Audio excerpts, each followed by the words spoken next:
Με πλησίασε σε ένα ανοιχτό γήπεδο κοντά στη γειτονιά μου ένας προπονητής, ο οποίος λέγεται Σπύρος Βεληνιάτης. Με βοήθησε πάρα πολύ αυτά τα χρόνια. Before Giannis Antetokounmpo would find his way from selling sunglasses on the streets of Athens to being drafted by the Milwaukee Bucks in the NBA.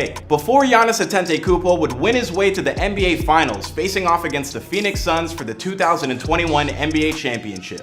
To be champion, we got to bring it. Game 4, we got to bring it. We got to play together. We got to believe in our winning habits. Before Giannis Antetokounmpo would have over 9 million fans on Instagram, 1.6 million fans on Twitter, and nearly 73,000 subscribers on YouTube at the time of this recording. Giannis Antetokounmpo, the man who is best known as the Greek Freak, is a basketball superstar of such remarkable ability that he's become one of the most popular celebrities in all of Greece, the country of his birth.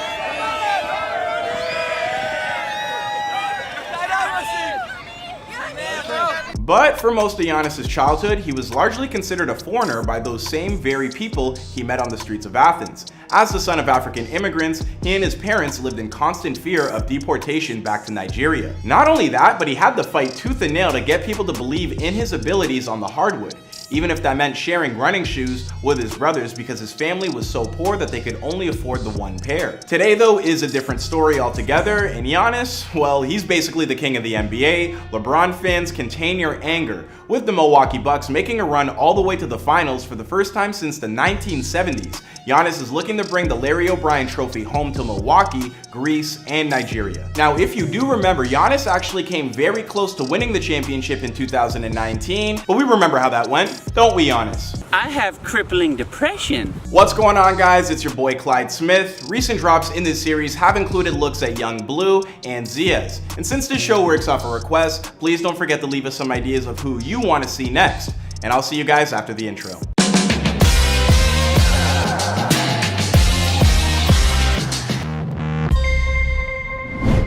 Giannis Antetokounmpo was born on December 6, 1994 in the capital city of Greece, Athens. As the child of Nigerian immigrants, Giannis and his 4 brothers were never officially recognized as Greek citizens, meaning that they were in fact stateless. Giannis' parents, Charles and Veronica Antetokounmpo, moved from Lagos, Nigeria to Greece in 1991, hoping to find a better future for themselves and their children. In the process, they left behind their eldest son, Francis, to be raised by his grandparents. After arriving to their newest home, Charles began working as a handyman, and his wife picked up the odd job as a babysitter. Needless to say, they often struggled to make ends meet. Giannis once told Adrian Wojnarowski on the Woj podcast, "Sometimes I would go to school, no breakfast. Sometimes, not every time, I would come back, sometimes no food." Giannis grew up heavily saturated in Greek culture, learning the language and going to school where he eventually picked up a basketball for the first time at the age of 7. When he was out and about in Athens, Giannis was as Greek as they come, but the moment he stepped back inside his home, he was living the Nigerian way.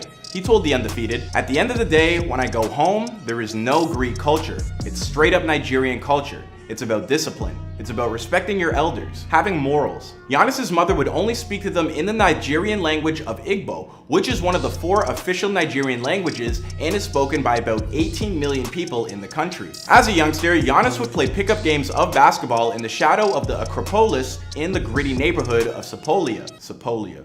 I hope I don't know how else I would say it. Back then, Giannis displayed little in the way of basketball acumen, and he'd fumble around with the ball as much as he would anything else. He also had to share his running shoes with his brothers whenever they played because his family could only afford to own the one pair. I mean, talk about roughing it, having to switch shoes in the middle of the game. I mean, could you imagine that? But most of the time, in order to help support his family, Giannis and his brothers would hit the streets, looking to sell CDs, DVDs, sunglasses, and other knickknacks to help keep his family fed. I mean, talk about a hustler. Let's also not forget about the fact that Giannis, in his rookie season, transferred all the money in his bank account to his family back home, only for him to have not even enough money to buy a taxi on his way to the basketball game. I mean, this guy really shows out for his family. Eventually, Giannis' opportunity to really make something of himself would come at the hands of the basketball coach, Spiros Vitalius, who is widely credited for the first coach noticing Giannis's incredible raw potential. Spiros originally played basketball in Florida as an exchange student, and he took on the head coaching duties for a junior team in the middle ranks of Greek amateur basketball around 2007. Soon after, he began taking walks around Greek neighborhoods, looking for children of African immigrants who had the potential God-given abilities and street smarts to excel at the game. When Spiros first laid eyes on Giannis, he believed that he had found everything that he was looking for and more, rolled into one unbelievable package. Μας πλησίασε και μου είπε σε μένα και στον αδελφό μου, τον μεγάλο του Θανάση, και μου είπε ελάτε να παίξετε στο φιλαθλητικό μπάσκετ. At the time, Giannis was only 13 years old. Spiros met with Giannis's parents and offered to find them work and could pay them as much as 800 euros a week, as long as they signed up on Giannis coming to train with him. When asked if this was a legal endeavor on his part, Spiros told the New York Times, "I knew that Nigerians don't care about basketball. They care about soccer. You need to bribe them, the parents. Otherwise, they will not be interested. Everything is legal and everything is illegal in Greece. It depends on how you label it." When Giannis arrived at the gym ready to begin his new adventure, he didn't know how to dribble or even make a layup.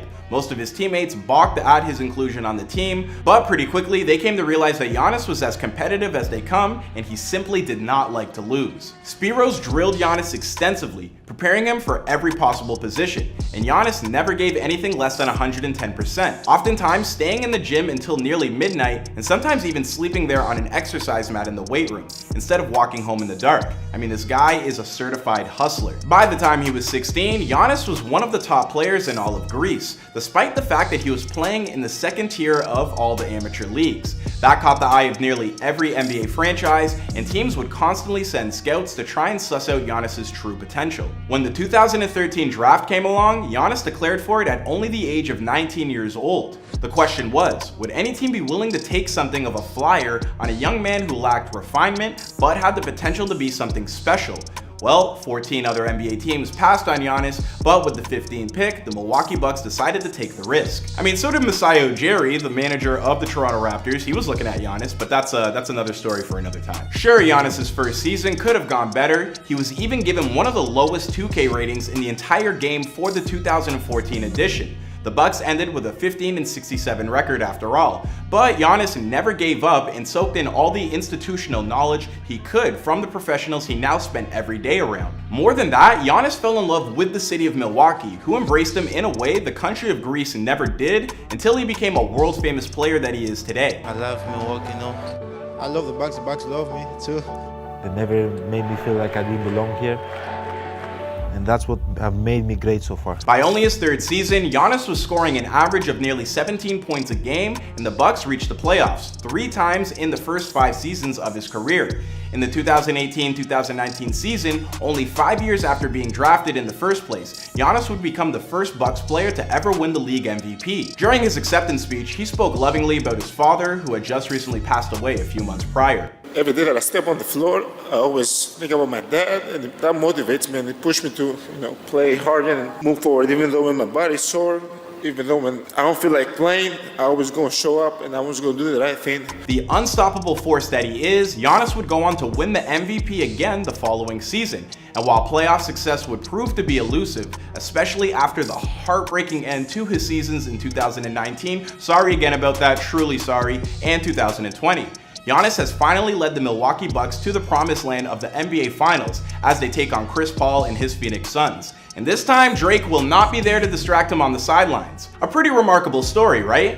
That must be why Disney has recently announced that they've optioned the rights to make a movie about Giannis's life. So be on the lookout for that on Disney Plus sometime soon. As for the rest of Giannis's story, like whether or not he wins his very first championship this season, and maybe even a Finals MVP to go along with it, well, that's for another time and another place. After all, this is before they were famous. I truly do hope that these Raptors jokes did not cut too deep. This is all in good fun, so please be sure to let us know your thoughts in the comments down below, and follow us on Instagram to vote on who's next, and I'll catch you guys in another video.